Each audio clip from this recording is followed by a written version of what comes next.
तो hi everyone, this is doctor Rashmi. और curvature पे हम बात कर रहे थे, कर्वेचर टॉपिक पे, जहाँ हमने एक क्वेश्चन देख लिया है ऑलरेडी कि कर्वेचर पे किस टाइप से क्वेश्चंस एग्जाम में पूछे जा सकते हैं। अगर आपके पास पैरामीट्रिक फॉर्म है तो उसके लिए फॉर्मूला क्या अप्लाई होगा, अगर आपके पास कार्टेशियन फॉर्म है तो क्या अप्लाई होगा, एंड पोलर फॉर्म है तो क्या अप्लाई होगा। ठीक है। एंड अगर क्वेश्चन में आपको कोई भी फॉर्म गिवन नहीं दे रखी है, कि डिफाइन नहीं किया हुआ, तो उसे हम कार्टेशियन फॉर्म से सॉल्व करेंगे। तो नेक्स्ट क्वेश्चन देखिए कि किस तरीके से क्वेश्चंस पूछे जाएंगे एग्जाम में।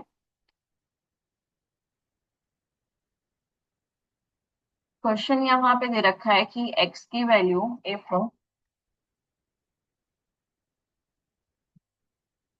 फाइंड द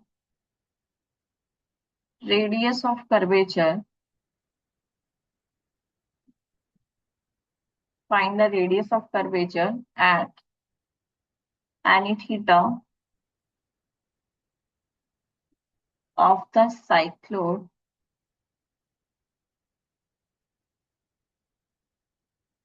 एंड x की वैल्यू गिवन दे रखी है a 1 - cos theta and y is equals to हमें दे रखा है, सॉरी, x की वैल्यू हमें दे रखी है यहाँ से a theta minus of sine theta. यहाँ वैल्यू चेंज है, a theta minus sine of theta and by की वैल्यू दे रखी है a इंटू 1 - cos थीटा। ठीक है, तो यहाँ से हमसे पूछ रहा है कि find out the radius of curvature. तो रेडियस ऑफ कर्वेचर का फॉर्मूला ऑलरेडी हमें पता है। लास्ट एग्जाम्पल में हमने देखा था कि रेडियस ऑफ कर्वेचर का फॉर्मूला क्या होता है।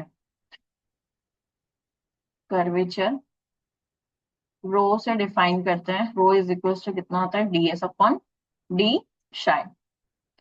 ठीक है। तो रेडियस ऑफ कर्वेचर, यहाँ कोई भी इसने फॉर्म डिफाइन नहीं की हुई है कि कार्टेशियन है या फिर पोलर है या फिर हमारे पास पैरामीट्रिक है। तो अगर नहीं डिफाइन की हुई है तो हम सीधा सीधा यहाँ पे कार्टेशियन फॉर्म अप्लाई करेंगे। तो कार्टेशियन फॉर्म के लिए रेडियस ऑफ कर्वेचर का फॉर्मूला क्या होता है। Cartesian form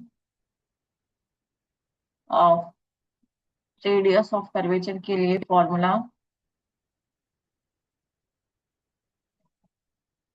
row is equal to होता है 1 + dy अपॉन dx का whole square raise to the power 3/2 upon d2y upon dx square. ठीक है। तो यहाँ हमें dy upon dx find out करना है, d2y upon dx square find out करना है।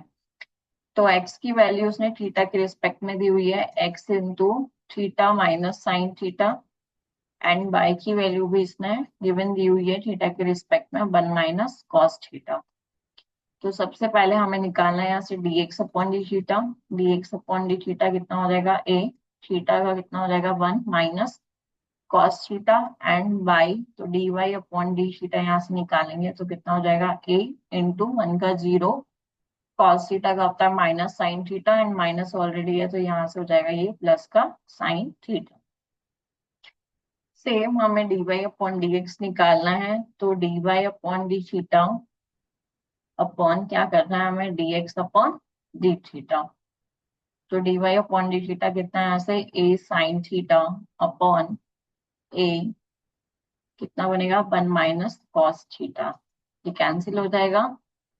साइन थीटा को हम इसके हाफ एंगल में तोड़ेंगे तो यहाँ से कितना बनेगा 2 साइन थीटा/2 cos थीटा/2, एंड सेम इसको 1 - cos थीटा को भी अगर हम तोड़ते हैं तो क्या बनेगा 2 साइन स्क्वायर थीटा/2।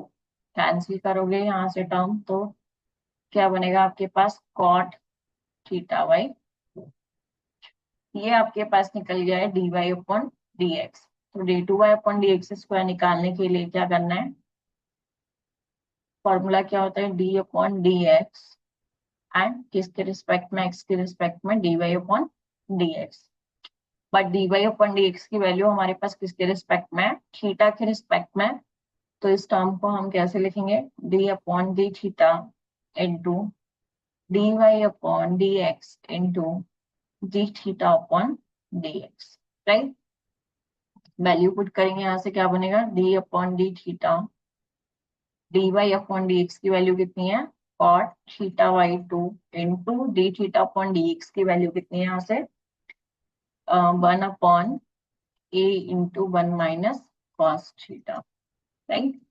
तो यहाँ से इसकी वैल्यू को थीटा के रिस्पेक्ट में इसका हम क्या निकालेंगे, डेरिवेटिव निकालेंगे। तो देखिए क्या बनेगा, इसका डेरिवेटिव बनेगा हमारे पास minus cos square theta by two into 1/2 multiply में कितना है 1/a।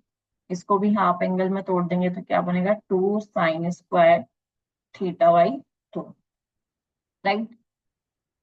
ये भी हमारे पास 1 में कॉसेक क्या होता है 1/sin, तो ये भी हमारे पास सेम टर्म में।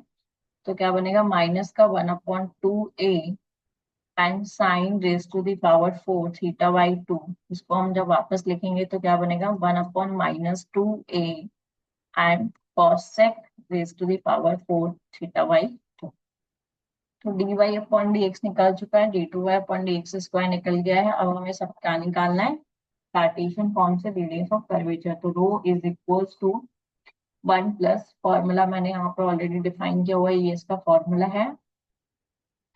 dy अपॉन डी एक्स कितना था हमारे पास cot square theta by two हो जाएगा यहाँ से, रेज टू दी पावर कितना हो गया 3/2 अपॉन क्या टर्म बनेगी -1/4a into cosec raise to the power 4 theta by two.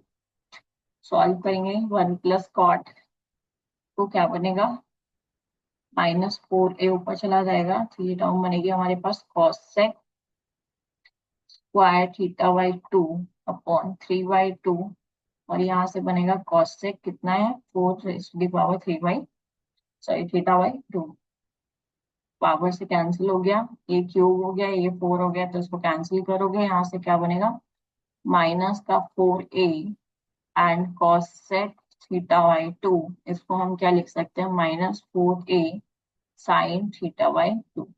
तो ये हमारे पास किसकी वैल्यू है, रेडियस ऑफ कर्वेचर रो की वैल्यू। तो क्वेश्चन में हमसे क्या पूछा था, रेडियस ऑफ कर्वेचर ही पूछा हुआ है। अगर कर्वेचर आपसे पूछता है तो आपको क्या करते हैं 1/रो निकाल देते हैं यहाँ पे। तो इस तरीके से क्वेश्चन हमें देखना है कि क्वेश्चन में अगर कोई भी फॉर्म डिफाइन नहीं की हुई है तो हम सीधा सीधा वहां पे कार्टेशियन अप्लाई करेंगे। नेक्स्ट वीडियो के अंदर हम लेके आने वाले हैं आपके सामने पैरामेट्रिक फॉर्म से और पोलर फॉर्म से किस तरीके से क्वेश्चंस पूछे जाएंगे एग्जाम में। Thank you so much.